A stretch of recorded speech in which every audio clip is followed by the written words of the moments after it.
L'église Mission Chrétienne pour la Parole Paris vous invite tout le mercredi de 18h à 20h juste. Culte d'intercession et délivrance. Les bonheurs et la grâce seront là pour ouvrir les portes. Les bonheurs et la grâce seront là pour multiplier les faveurs des hommes et des dieux. Les bonheurs et la grâce sont là pour t'étendre. Pour étendre tes limites. Tous les dimanches de 12h à 15h30. Culte d'adoration. Donc, ensemble. Ceux qui craignent Dieu. Dieu. Conférence téléphonique, prière de champions, lundi, mardi, jeudi et vendredi de 21h30 à 22h30. Si l'église ne prie pas, si vous ne priez pas, il y a des victoires que vous ne saurez pas. Conférence téléphonique, prière matinale du lundi au samedi, 5h juste à 5h45. Composez les 01 59 42 30 53. Je répète, 01 59 42 30 53 et laissez-vous guider. Même si elle tarde, je prierai, je ne bougerai pas. Nous sommes situés au 38 rue de Goulet à Aubervilliers, la salle David, porte David. Soyez les bienvenus. Shalom. Alors, bien aimé, cet après-midi, je ne vais pas vraiment être très long. Je voudrais parler de la bonté de Dieu. Dieu est bon pour moi. Dieu est bon pour toi. Je voudrais que toi-même tu le dises dans ton cœur et avec foi. Dieu est bon pour moi. Dis-le dans ton cœur, dans ta foi, avec toute foi, avec tout courage, avec toute force. Dieu est bon pour moi. Dieu est bon pour moi. Oui, il est bon pour toi. Il est bon pour ta santé. Il est bon pour ta maison, pour ta famille. Parce que Dieu, dans son essence, il a toujours l'intention de vouloir faire du bien. Dieu veut toujours faire du bien à ses enfants. Dieu veut toujours donner les bonnes choses à ses enfants. Dieu veut toujours donner des grâces excellentes à ses enfants. C'est pourquoi nous disons la bonté de Dieu est grande. Cet après-midi, la bonté de Dieu est grande pour toi. Est-ce que tu le sais? Parce que Dieu est toujours là, vouloir faire du bien. Donc il a toujours des bonnes intentions pour nous. Il veut toujours nous voir exceller, il veut toujours nous voir aller plus loin, recevoir des bonnes choses. Et la Bible continue d'affirmer que toute la terre est remplie de la bonté de l'Éternel. Donc la bonté de l'Éternel, c'est quoi? La bonté de l'Éternel, ce sont des bonnes choses. Ce sont des biens que Dieu fait à ses enfants. Quand on dit la bonté de l'Éternel est grande, ta bonté est grande, ta bonté est immense. Donc Dieu, il fait des bonnes choses à ses enfants. Il donne des biens à ses serviteurs. Il donne des biens à ses enfants. Il fait des biens à ses enfants. Tout à l'heure, là, on a témoigné, nous avons vu que Dieu a fait des biens. Est-ce que vous avez vu ça? Donc, tout à l'heure, là, il y a eu des témoignages et nous sommes rendus compte que Dieu a fait des bonnes choses pour nous. Il y a eu des dessins malheureux qui s'est dessiné, qui s'est profilé. Mais Dieu a changé le cours de ces événements. Il y a eu déjà des choses qui étaient déjà arrangées, des conclusions qui étaient déjà tirées, les sorts qui étaient déjà réservés. Toi-même tu le sais, mon frère le savait déjà parce qu'on lui a parlé de ça. On t'a dit, toi tu vas faire ça, on va te faire ça, on va te déplacer d'ici pour aller là-bas. Pardon. Donc, il connaissait déjà son sort. Il savait déjà ce qui allait lui arriver. Mais Dieu, comme il est bon, il change les malheurs en bonheur. Il change la malédiction en bénédiction. Le cours de la vie qui s'est profilé, qui s'est dessiné déjà, les malheurs qui s'est dessiné déjà, Dieu a changé ses parcours. Dieu a transformé cela, afin que son bien-aimé, afin que son enfant, son fils, soit dans la paix et dans le bonheur. Donc, il donne le bien à ses enfants. Il fait des biens à ses enfants. Toute la terre est remplie de la bonté de l'Éternel. Alléluia. Amen. lisons la parole de Dieu. Nous sommes dans la lamentation. Nous sommes dans les livres des lamentations au chapitre 3. Lamentation au chapitre 3.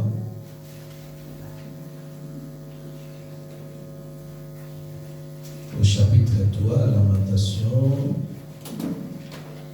Et nous allons lire les versets 22 à 23. Lamentation chapitre 3, versets 22 à 23. Oui, nous écoutons la lecture par maman qui va lire. Vous voulez lire? Ah! Alors, on se met debout pour la lecture, s'il vous plaît. Mettez-vous debout, s'il vous plaît. Nous lisons pour la gloire de Dieu. Les bontés de l'Éternel ne sont pas épuisées. Ses compassions ne sont pas à leur terme. Elles s'y renouvellent chaque matin. Chaque matin. Oh, que la fidélité, et oh, que ta fidélité est grande. On peut répéter ça. Les bontés de l'Éternel ne sont pas épuisées. Ses compassions ne sont pas à leur terme. Elles se renouvellent chaque matin. Oh, que la fidélité est grande. Amen. Amen. Que Dieu bénisse sa parole et que son nom soit sur sa parole. Gloire à Dieu. Alléluia. Vous savez que la bonté de l'Éternel, c'est, comme nous disons, c'est la grâce. La bonté de l'Éternel, c'est la miséricorde, c'est sa miséricorde, c'est sa compassion. Mais quelque part, nous pouvons comprendre que la bonté de l'Éternel, c'est les biens que le Seigneur Dieu fait pour ses enfants. Quand on dit sa bonté est grande, cela veut dire que Dieu fait les grandes choses, des bienfaits à ses enfants. La bonté peut se définir comme bienfait. La bonté, c'est les biens que Dieu fait pour nous. Alors, toi et moi, nous sommes témoins de la bonté de Dieu. Il y a une personne ici qui dit, moi je suis un panneau publicitaire de la bonté de Dieu. Donc toi tu es un panneau publicitaire des choses que Dieu a faites pour toi. Dieu, tellement qu'il fait des grandes choses, qu'il fait des bonnes choses, alors nous sommes comme des panneaux de publicité. Quand quelqu'un nous regarde, nous voit, il voit, oh là, Dieu l'a visité, oh là, Dieu l'a béni, oh Dieu l'a élevé, Dieu l'a guéri. Donc, nous sommes là, nous marchons et nous faisons comme une sorte de publicité parce qu'il y a partout les traces de la bonté de l'Éternel. Notre visage, c'est la bonté de l'Éternel. La santé, c'est la bonté de l'Éternel. Ma maison, c'est la bonté de l'Éternel. Mon foyer, c'est la bonté de l'Éternel. Mon mariage, c'est la bonté de l'Éternel. Donc Dieu, il fait des biens à ses enfants. Et ces biens sont multiples. Est-ce que vous voyez? Ces biens sont en grande quantité. Chaque matin, la Bible dit ici dans notre référence du jour que Dieu renouvelle sa bonté. Si hier il t'a fait du bien, aujourd'hui il a le désir de te faire du bien. Est-ce que tu le crois? Si hier il t'a visité, aujourd'hui il veut te visiter davantage. Est-ce que tu le crois? Oh, je sais que tu le crois, mais tu es timide. Amen. On croit. Je veux que tu répondes vraiment vivement parce que Dieu veut te donner quelque chose par ces messages. Amen. Donc la bonté de l'Éternel est pour toi. Amen. La bonté de l'Éternel est pour ta maison. Amen. La bonté de l'Éternel est pour ta famille. Amen. La bonté de l'Éternel est pour ta famille. Tout ce que Dieu veut, c'est pour ton bien. Tout ce que Dieu veut faire, c'est pour toi. Pour que tu sois dans la joie. Mais il y a quelque chose que je veux que tu comprennes. Pour que cette bonté marche, je veux que tu comprennes quelque chose. La bonté va marcher pour toi. Est-ce que tu le crois? Amen. La bonté va marcher pour toi. Est-ce que tu le crois? Amen. Mais je voudrais que tu saches une chose.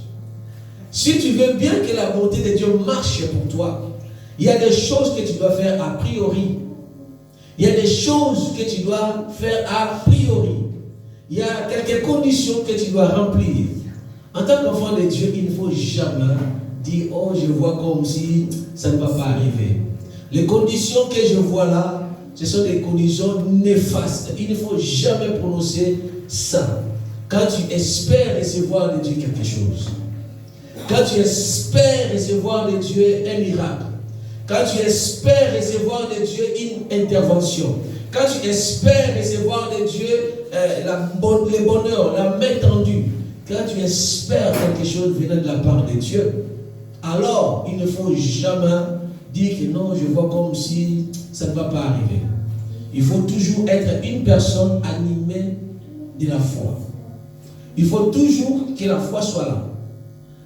La foi va permettre que tu touches à la bonté de l'Éternel. La foi va permettre que tu touches à ce que Dieu a réservé pour toi. Or, la foi, bien aimé, c'est quelque chose qui fait plaire à Dieu. Dieu, sans la foi, il ne sera jamais content. Donc, la foi, en quelque sorte, pour toi, il faut que cette foi soit pour toi un atout. Cette foi t'accompagne, afin que tu puisses toucher à la bonté de Dieu. Car la bonté de Dieu est disponible, comme nous avons vu dans ces textes. Dieu renouvelle cette bonté chaque matin. Dieu veut faire du bien à ses enfants chaque jour, chaque instant. Dieu veut faire du bien à ses enfants. Mais la foi doit aussi accompagner ton attitude. La foi doit être là, afin que tu touches à la bonté de l'Éternel. Ne te désespère pas. Ne te décourage pas. Il y a des moments où tu peux beau prier, longuement prier, mais il y a aussi des moments où tu fais des déclarations. Tu dis, moi je suis enfant de Dieu. Moi je ne suis pas comme les autres. Moi je suis différent. Moi je crois à celui qui a promis.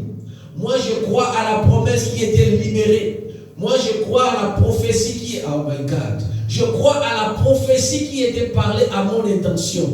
Moi je crois ce que Dieu avait déjà montré. Je crois en cela. Donc il y a des moments où il faut que la foi accompagne ton attitude. La foi accompagne ta façon de faire les choses. Il faut que la foi t'accompagne. Quand la foi t'accompagne, c'est alors que la bonté de l'Éternel deviendra ouverte pour toi. C'est alors que la bonté de l'Éternel deviendra accessible pour toi.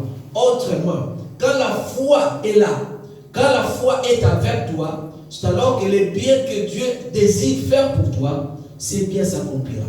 Ces biens arrivera à sa réalisation. Ces biens arrivera tu auras cette possession. Parce que la foi est là. La foi est avec toi. La foi assure cette facilité de pouvoir recevoir les bienfaits venant de la part de Dieu. Beaucoup échouent. Quand Dieu te fait une promesse, ce n'est plus les problèmes de Dieu. C'est les problèmes de l'homme. Retenez ceci.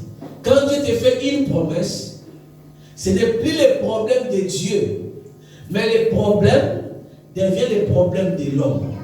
Pourquoi je dis que ce n'est plus les problèmes de Dieu? Parce que Dieu ne rencontrera aucune difficulté pour réaliser sa promesse. Dieu ne sera jamais en cours de possibilités. Dieu ne sera jamais en cours de ressources ou de moyens ou de richesses pour donner ce qu'il t'a promis. Il ne sera jamais dépourvu.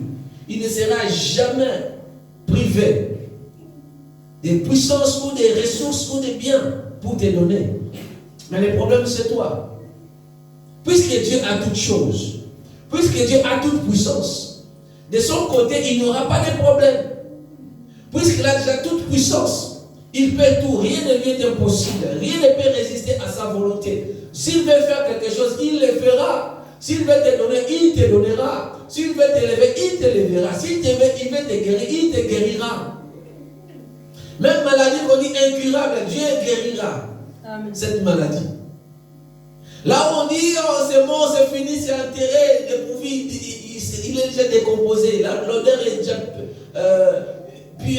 puante là. Mais Dieu, lorsqu'il arrive, il change toutes choses. Donc rien ne lui est impossible. Les situations que nous trouvons impossibles auprès de Dieu, c'est possible. Tout est possible à Dieu. Donc auprès de Dieu, s'il fait une promesse, ce n'est plus son problème. Parce qu'il a les moyens, il a toutes choses et il a toute puissance. Mais le problème se trouve à côté de l'homme maintenant. C'est l'homme le problème. Est-ce que tu crois que Dieu peut le faire?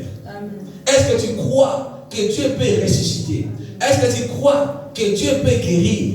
Est-ce que tu crois que Dieu peut t'élever? Est-ce que tu crois que Dieu peut te prendre de cette poussière pour t'élever dans la gloire? Est-ce que tu crois? C'est pourquoi parmi d'autres guérisons que Jésus-Christ a opérées, il posait la question, est-ce que tu crois? Tu crois que je peux le faire? Est-ce que tu crois? Quand il voulait guérir l'aveugle qui était l'aveugle, qui est venu auprès du Seigneur pour demander que le Seigneur guérisse ses yeux, il lui a posé la question, est-ce que tu crois que je peux le faire? Il a dit oui, je crois. Il a dit oui. Ta foi t'a sauvé. Donc il y a des moments où toi-même, tu dois manifester la foi. Donc le problème, ce n'est pas Dieu. Le problème, c'est toi. Est-ce que tu crois que tu peux le faire? Est-ce que tu crois que Dieu peut le faire? C'est ça le problème. Dieu t'a promis. Mais ne dis pas, oh, je vois comme si ça n'arrivera pas. Oh, je vois comme si ça ne se réalisera pas. Je vois comme si ça ne s'accomplira pas. Quand tu regardes ton église, tu regardes l'église dans laquelle nous sommes, avec des promesses de Dieu. Qu'est-ce que tu dis dans ton cœur? Ça se réalisera ou ça ne se réalisera pas? Qu'est-ce que tu dis? Ce n'est plus le problème de Dieu, c'est le problème de l'homme. Qu'est-ce que toi tu dis? Il y a des jours où les gens viennent nombreux. Il y a des jours où aussi les gens ne viennent pas. Mais qu'est-ce que toi tu dis? Est-ce que ça se réalisera? Est-ce que les promesses des miracles, là, ça se réalisera? Ça, je vois comme si, non, mon âge avance, non.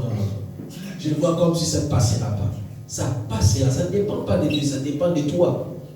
L'attitude que tu as, la foi que tu as, les confessions de ta bouche, les confessions, la confession que tu fais là, plusieurs confessions. Comment tu confesses? Comment tu fais des déclarations? Comment?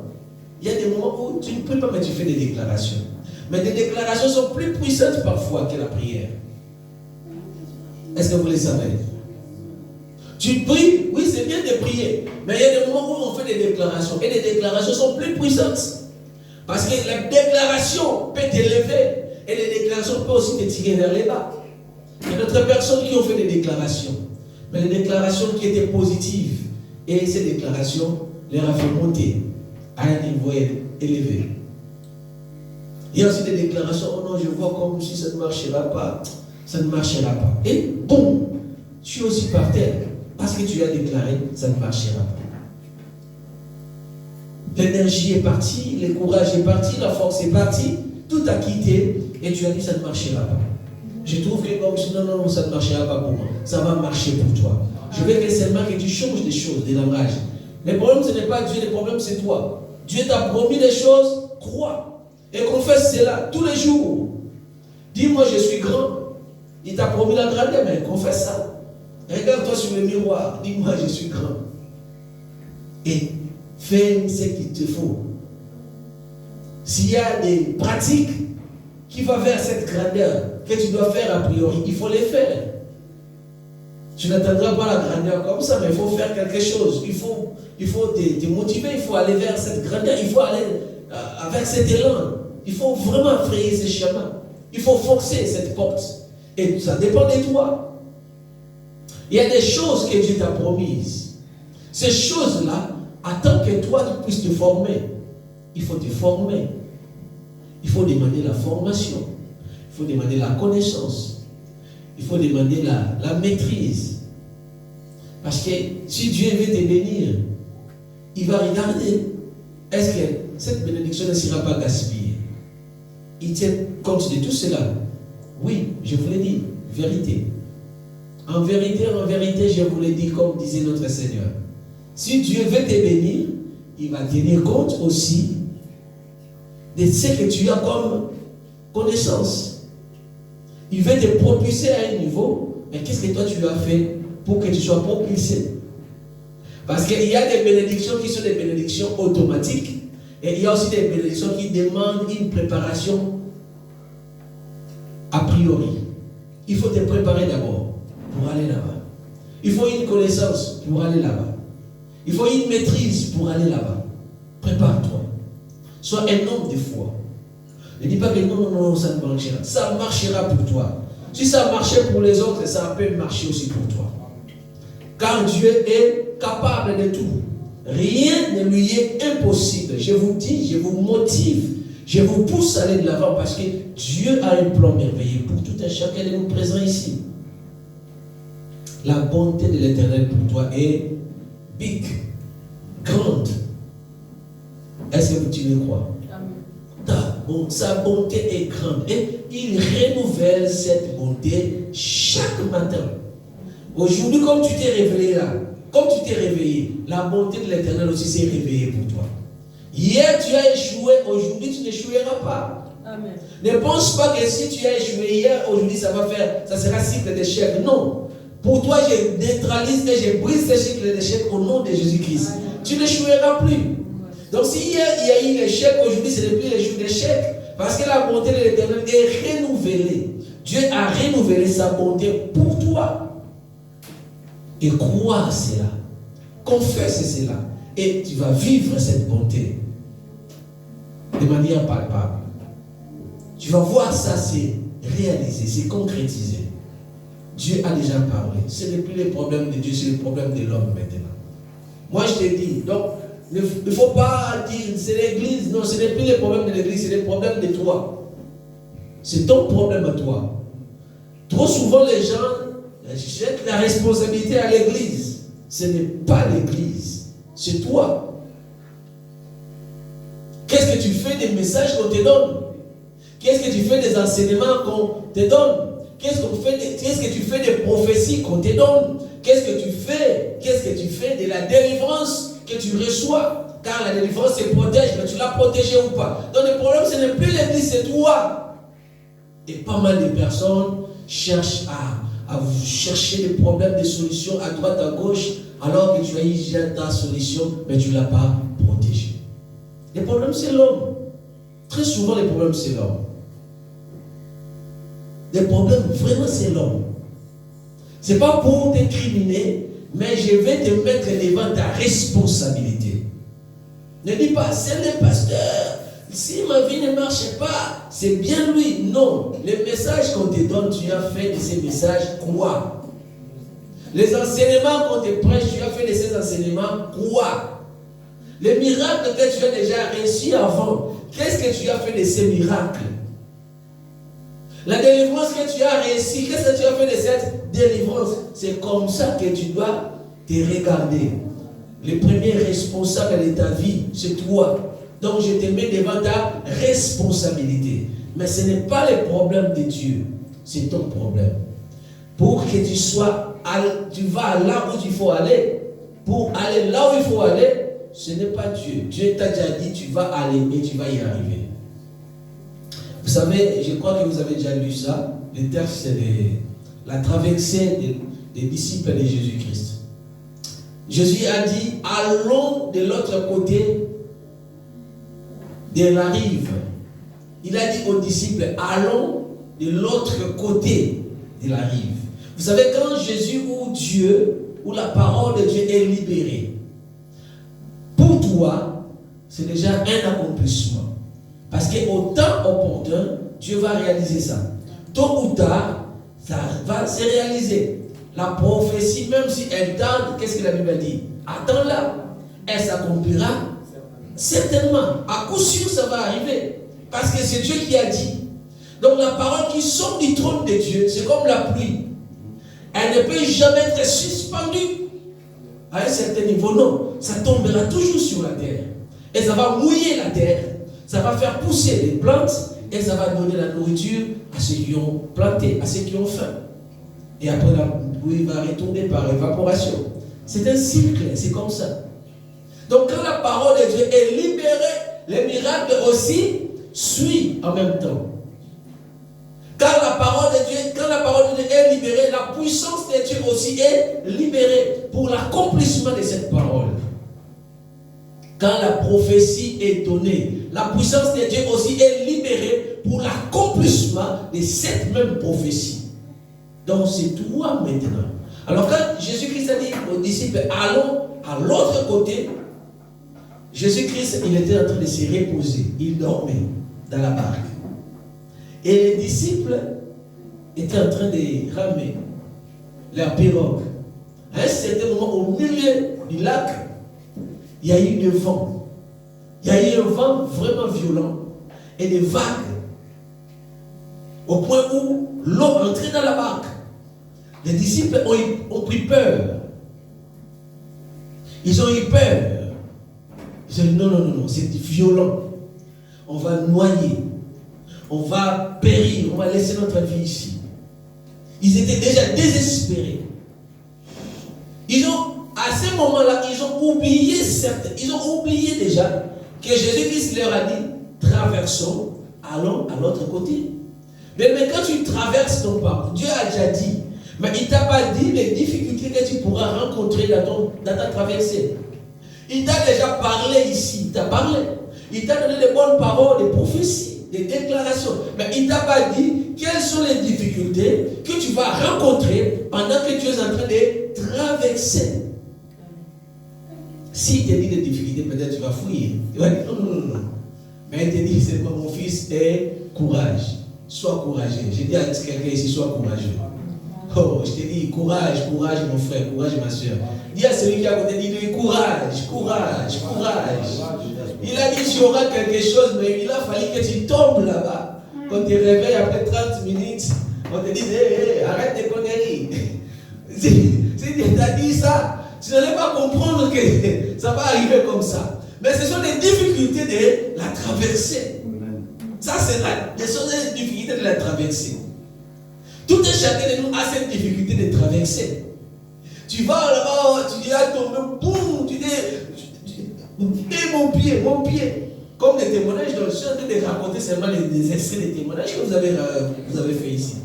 Mon pied, je ne suis pas cassé. Tu te boites un peu. Mais ce sont des difficultés de traverser. Dieu a dit, tu vas accomplir ta mission, mais tu vas rentrer. Mais toi, tu pensais, et l'ennemi, lui, il pensait que tu vas te casser les pieds, mais Dieu a dit, mais non, jamais. Parce que je suis avec toi. C'est moi qui t'ai mandaté, c'est moi qui t'ai envoyé, et je vais te ramener sain et sauf. Mais tu peux tomber sans te casser. Tu peux avoir un petit bobo, mais ce sont des difficultés de la traversée. Tout un chacun peut avoir des difficultés de traverser. Mais Dieu t'a déjà promis des choses ici. Dieu t'a déjà dit des choses qu'il va faire pour toi. Moi, j'ai béni Dieu parce qu'il n'est pas un homme pour mentir. Alléluia. Il n'est pas un homme pour mentir. Si les hommes peuvent mentir, auprès de Dieu, il n'y a pas de mensonge. Amen. Donc, ce qu'il a dit, il va le faire. Amen. Et en son temps. Parce qu'il ne dépend pas de nous, il dépend de lui-même. Amen. C'est pourquoi il veut faire des choses. Nous disons, Seigneur, fais pour l'honneur de ton propre nom. Amen. Ça, là, on va répondre à Yomoko. Pour la mission de son, pour la mission de Marathon. Pour lui seul, il le fait. Pour sa propre gloire. Pour l'honneur de son nom. Les disciples étaient là. Ils ont dit, nous allons mourir ici. Ils ont oublié la parole du Seigneur. Bien aimé, même si tu as des difficultés, j'ai pris pour toi au nom de Jésus. N'oublie pas les paroles que Dieu t'a données. Même si tu traverses des temps sombres de la vie, tu traverses des temps pénibles, des difficultés, des souffrances, des combats, n'oublie jamais les paroles que Dieu t'a déjà dites. Amen. Car ces paroles-là, certainement seront pour toi un appui. Pendant que tu marches, tu t'appuies sur cette parole. Pendant que tu rames, tu continues de ramer avec les vents contraires, avec des vagues, avec des, je ne sais pas, de l'eau qui t'empêche de progresser rapidement, mais tu rames facilement, tu rames difficilement, tu rames lentement, mais tu avances même à une vitesse, je ne sais pas, je ne sais pas combien de mètres de vitesse, la vitesse là. Même des mètres par seconde, mais au moins tu avances. Mais il y a eu des moments où j'ai avancé dans ma vie. J'ai eu des moments difficiles et j'ai avancé aussi difficilement. tu avances difficilement.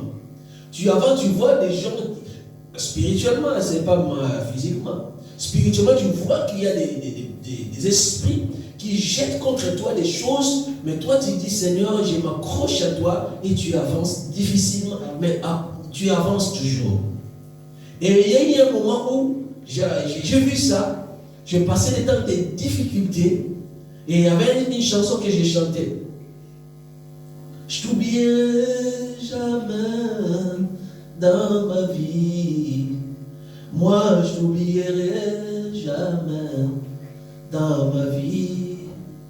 Sans toi, Jésus, ma vie n'a pas de sens. Oh oui, dirige-moi, conduis-moi dans la vérité. Je n'ai que toi dans ma vie, je n'ai que toi. Moi, je n'ai que toi dans ma vie, je n'ai que toi. Sans toi, Jésus, ma vie n'a pas de sens. Oh oui, dirige-moi, conduis-moi dans la vérité. Esprit, j'ai chanté ça, je me voyais, j'ai chanté ça. Mais devant moi, il y avait des esprits qui me lançaient des choses, mais moi j'avançais difficilement, mais au moins j'avançais. Bien aimé, tu as des difficultés, avance. Souviens-toi de la parole que Dieu a dite pour toi, tu y arriveras. Même si tu vois des difficultés aujourd'hui, tu vas y arriver. Et les disciples, quand ils ont réveillé Jésus, hey, Seigneur, lève-toi, lève-toi. Nous allons périr ici. Jésus-Christ a dit, oh les gens de peu de foi. Je ne veux pas que je sois un genre, une personne de peu de foi. Je ne veux pas que je sois une soeur, un frère de peu de foi. Il faut croire que Dieu a déjà dit, tu vas traverser jusqu'à l'autre côté. Tu vas y traverser, tu vas y arriver. Car Dieu a dit, ça ne dépend pas de Dieu, ça dépend de toi. N'arrête pas de progresser, il faut continuer de progresser. N'arrête pas de prier, il faut continuer de prier. N'arrête pas de méditer, il faut continuer de méditer. N'arrête pas d'aimer, il faut continuer d'aimer. Il faut continuer d'avancer. Ne t'arrête pas. Qui t'a arrêté? Tu courais bien, qui t'a arrêté? Tu priais bien, qui t'a arrêté? Oh, le calendrier de Dieu, ce n'est pas ton calendrier. Quand tu vas te bénir, tu ne sauras peut-être pas. Tu peux avoir des signes, mais très souvent, les difficultés sont des signes précurseurs de la bénédiction qui arrive. Tu veux recevoir la bénédiction, tu vas passer par le feu. Tu vas passer peut-être par les brisements. Tu vas passer par des souffrances. Et ces souffrances vont contribuer au brisement de ton caractère. Alors, tu fais quoi? Tu veux toujours vivre la rose? Non. Dans la vie chrétienne, il n'y a pas que la rose. Il y a aussi le feu. Alléluia. Il y a aussi le moment où tu vas gêner. Tu dois apprendre à gêner. À comprendre qu'est-ce que la famille manquait dans la nourriture fait. Privé de la nourriture, ton corps, tu avances avec Dieu. Alléluia. Et les disciples, quand ils ont réveillé Jésus, Jésus leur a rappelé que vous êtes des hommes de peu de foi. Mais non, Seigneur, tu ne peux pas nous dire comme ça. Regarde la situation dans laquelle nous sommes. On était prêts de nous noyer. Mais moi, qu'est-ce que je vous ai dit? Allons de l'autre côté. Donc, si je dis allons de l'autre côté, je ne peux pas vous laisser tomber au milieu du lac. Je ne peux pas vous laisser tomber en cours de route. Je ne peux pas vous laisser tomber. C'est pourquoi Dieu a changé même sa décision devant Moïse. Moïse connaissait vraiment les caractéristiques de Dieu. Dieu a dit, ce peuple m'honore seulement des lèvres, mais leur cœur est éloigné de moi. Je vais les faire disparaître ici dans le désert, et par toi, Moïse, je vais susciter une autre population pour que vous entriez dans la ville que je vous ai promise, dans le pays de Canaan. Qu'est-ce que Moïse a dit? Non, Seigneur. Si tu fais mourir tous ces gens-là, les Égyptiens diront que tu n'avais pas le pouvoir de nous faire parvenir jusqu'à la destination. C'est pourquoi ils sont tous morts. Même si de moi vont sortir des beaux enfants, des beaux garçons, des belles filles. Mais les Égyptiens auront leur version des choses. Que Dieu, il n'était pas capable de leur parvenir à leur destination. C'est pourquoi ils sont tous morts au désert. Ils ne se trompent pas compte de moi, Moïse. Un seul individu, qu'est-ce que je vais représenter? Dieu a changé sa décision. Pourquoi? Parce que s'il dit, je vais vous amener à Canaan, il va vous amener à Canaan. Je vais vous faire entrer là-bas, je vais vous faire entrer là-bas. Mais si en cours de route, comme Moïse a compris, Dieu a dit non, je vais vous les faire mourir ici. Moïse a dit non, il faut les faire entrer. Il faut les faire entrer. Sinon, les Égyptiens vont dire qu'ils n'avaient pas la force de les faire entrer dans la destination, dans leur pays des promesses. C'était comme ça. C'est pourquoi Dieu a changé sa position par rapport à l'intercession de Moïse. C'est comme ça avec Dieu. Quand il te dit allons à l'autre côté, il est capable de te faire arriver là-bas. Le problème, ce n'est plus Dieu, mais le problème, c'est toi. Et quand même Dieu a dit à ces peuples que je vais vous faire entrer là-bas, le problème, ce n'était plus Dieu, mais le problème, c'était le peuple lui-même. Parce qu'il s'est prostitué, il adorait les idoles, il faisait des choses qui n'étaient pas conformes à la vérité révélée. C'est pourquoi Dieu voulait aussi les faire tomber, les faire disparaître dans les déserts. Il avait droit, il avait raison. Mais quand il s'est référé encore à sa façon d'agir, parce qu'il avait déjà fait sortir que je vais vous faire rentrer dans les Canaan, donc l'intercession de Moïse aussi l'a interpellé, l'a rappelé Dieu. Non, et il y a un autre côté de toi. Tu peux les tuer, oui, mais il y a un autre côté de toi qui dit que quand tu commences quelque chose, tu l'achèves. Tu as dit, tu vas aller rentrer dans les pays là, donc tu vas aller rentrer dans les pays. Et moi, ce n'est pas un problème pour moi. Moïse, je serai tout seul, ça va me faire ni bien. Mais les autres vont dire que tu n'avais pas le pouvoir de les faire entrer là-bas.